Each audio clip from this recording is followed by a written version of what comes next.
What's going on, y'all? It's your girl, Mary B. Welcome back to another episode of Something's Gotta Give. And today's episode is called Blood May Be Thicker, but Water is Smoother.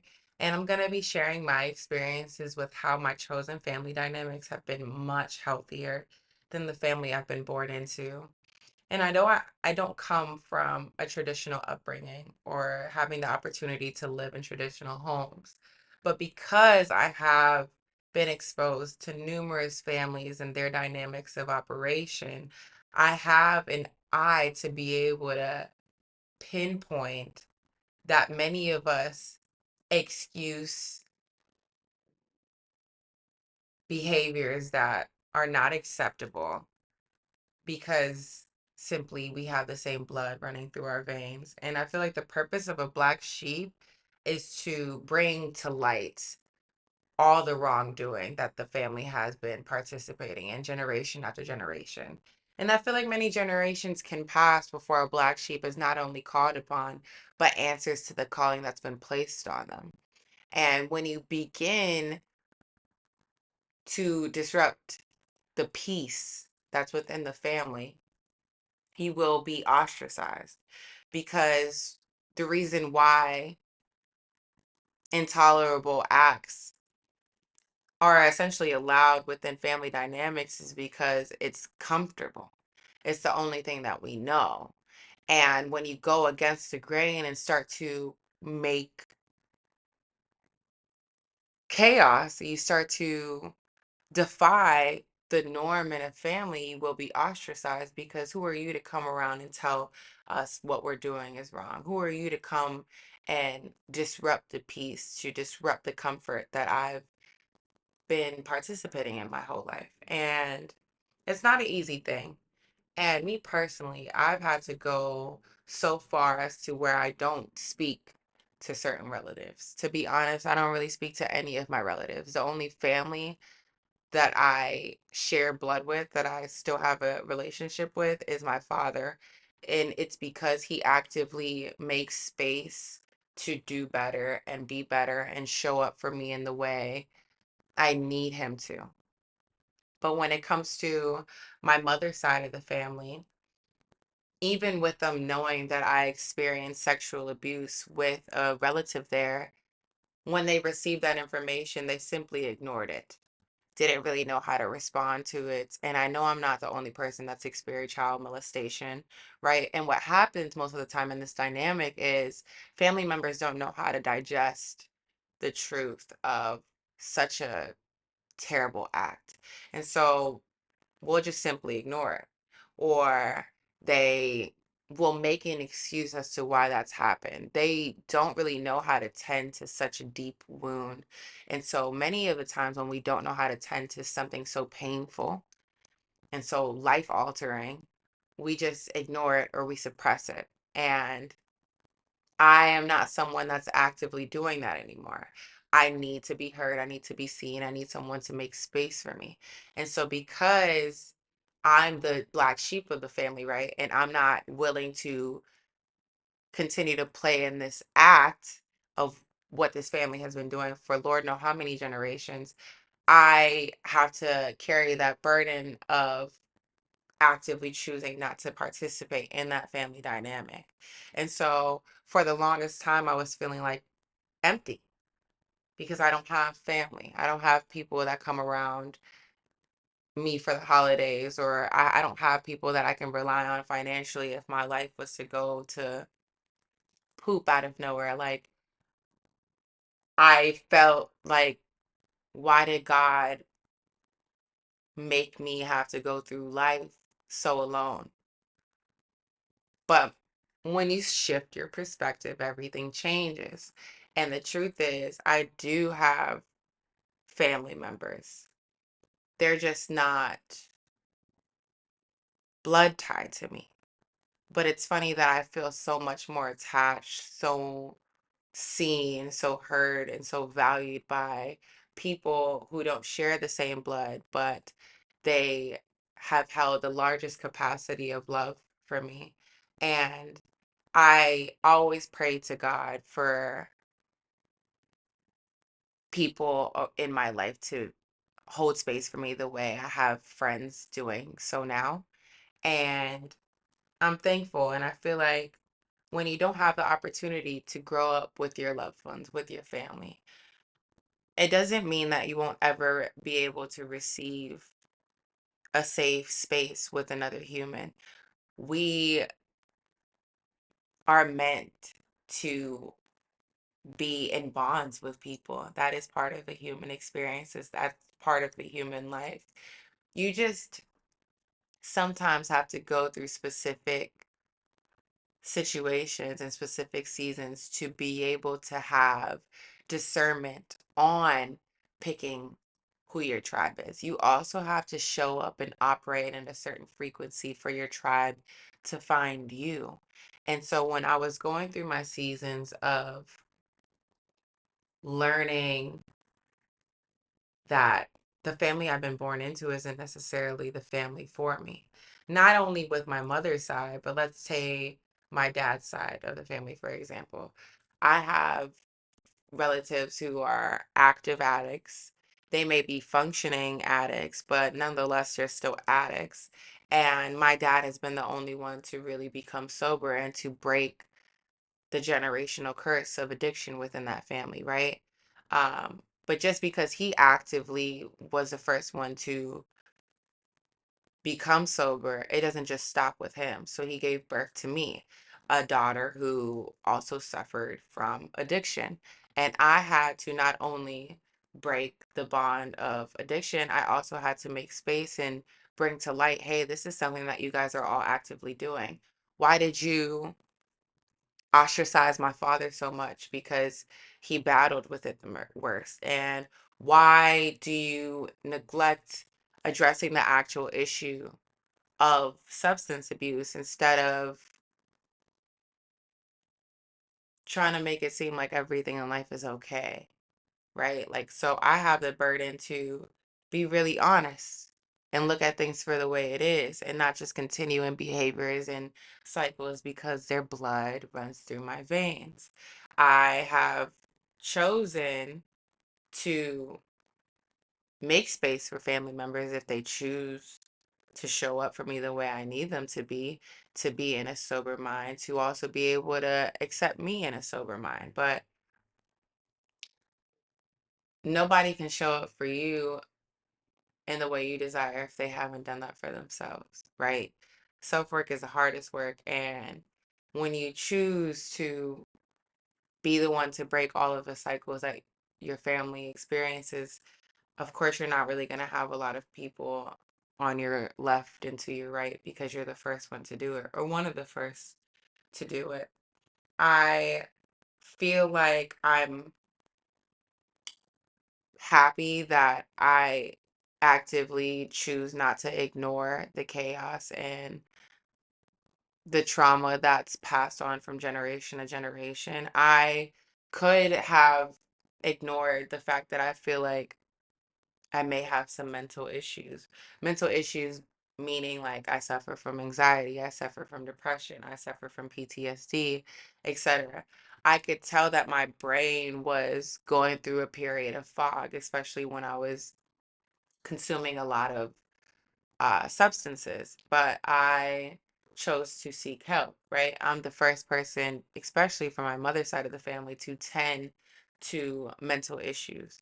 I feel like it's so common to have mental issues, and many of us have some sort of thing going on upstairs, right? But we've never seen our family members seek help, right? And it's never comfortable being the first one to be a leader. It takes a lot of strength to be a leader, to be like, hey, I'm noticing these behaviors. How am I supposed to change them? And me addressing patterns that's gone on with me mentally, I can see down the lineage on my mother's side on how long this has been going on. I can also tell that I'm not the only child that's experienced child molestation from my mother's side of the family. Now let's take it to my dad's side of the family. I know that I'm not the first one to suffer from anxiety, depression, or PTSD from that side of the family either. My dad suffers from it. His father suffered from it. But neither of them sought the help that they needed to be able to heal themselves in that manner.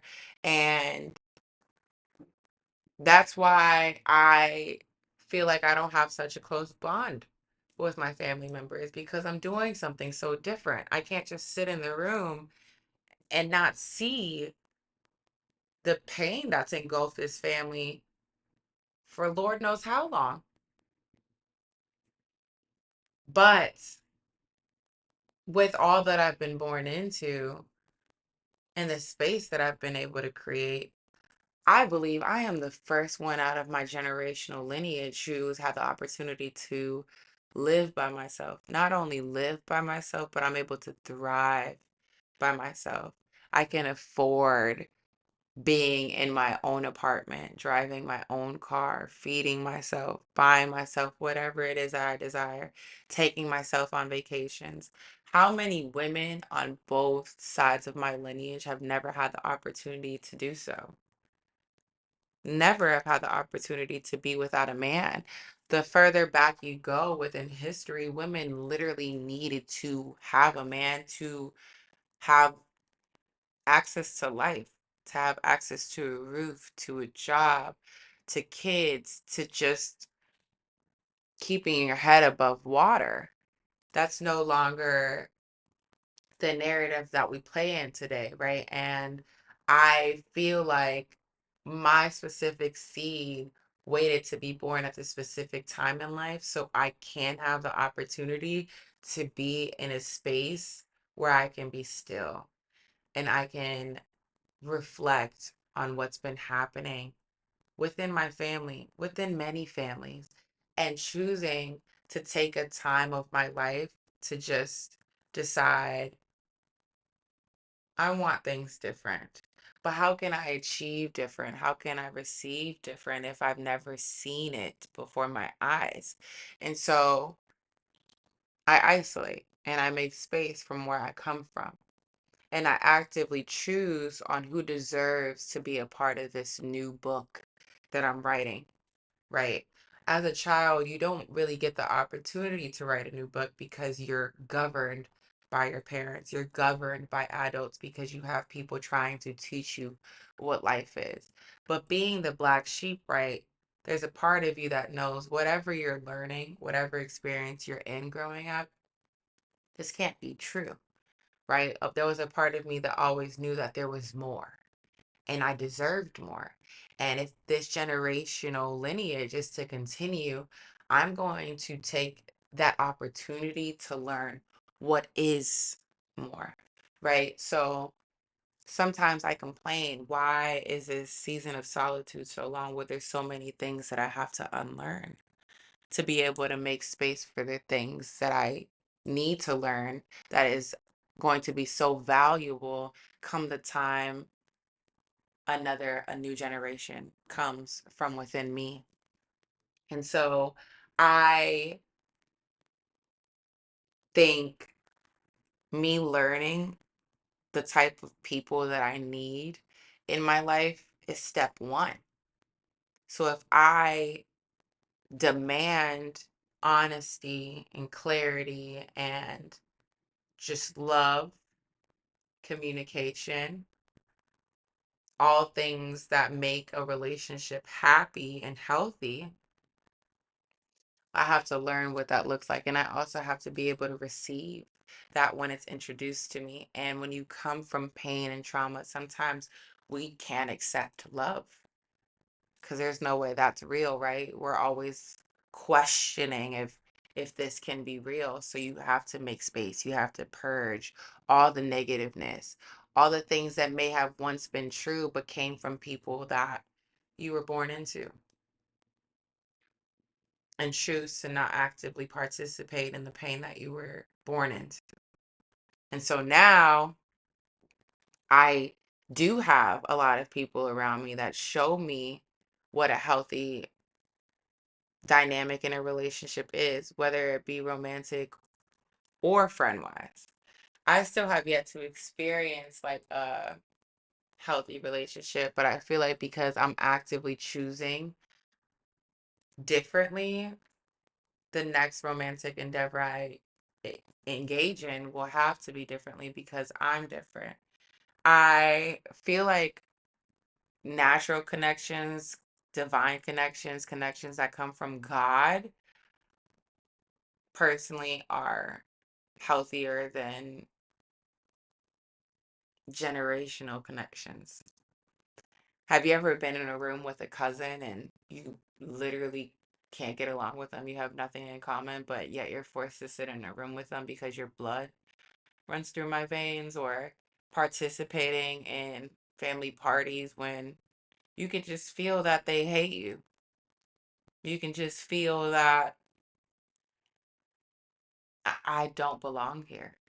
And then trusting that you know you don't belong there, and trusting that one day this life will give you what you deserve. You have to trust the voice that comes within you and trust that your uncomfortability isn't there for no reason, you know? And I'm thankful that I've let go. And it's holiday season. Christmas is in 2 days. And when I first moved out to California, I kind of dreaded Christmas. It was a little painful because I was playing that narrative that I don't have anybody around who loves me. I don't have, family around. So how am I going to celebrate this holiday? But writing my own story, I'm able to reflect and remember as a child, I actually really did love Christmas. It's my favorite holiday. And I'm an adult now, so I have to show up, and it's my responsibility to start the generational traditions, right?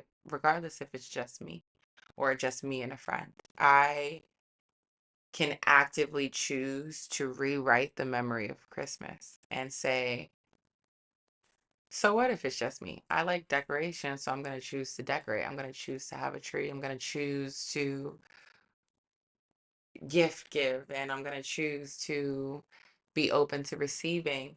I'm the one in charge of my life now, and I choose to make holiday season a good one, regardless if my blood relatives aren't around, because nonetheless, I still have people that I'll be able to call and wish a happy holiday and hear the words I love you and know that they're true.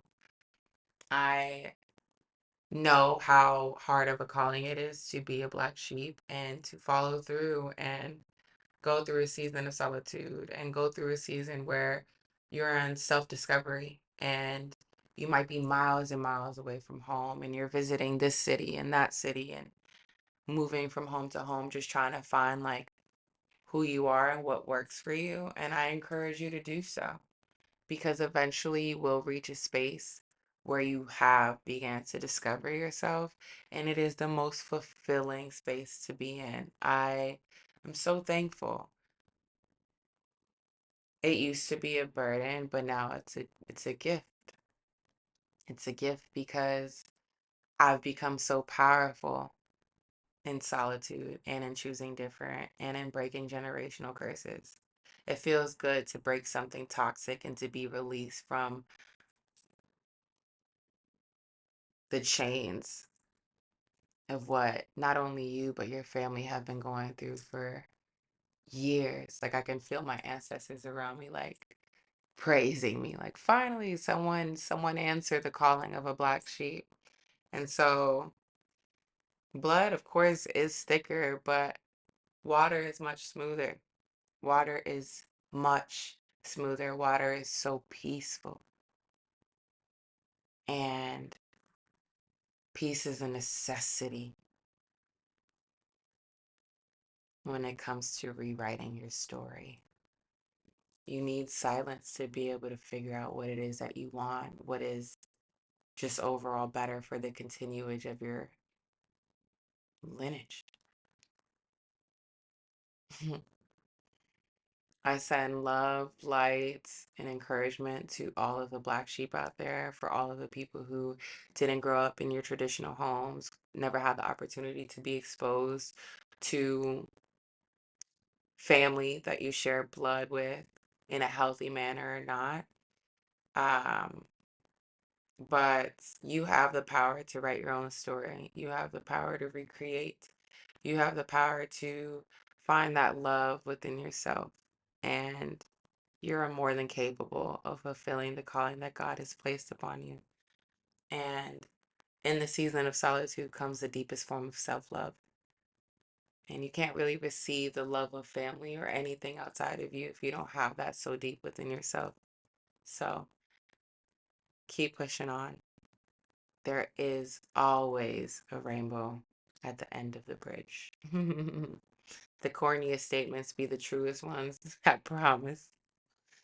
Thank you so much for listening to this episode, and I hope you have a Merry, Merry Christmas and even greater New Year. It's time to lock in, okay?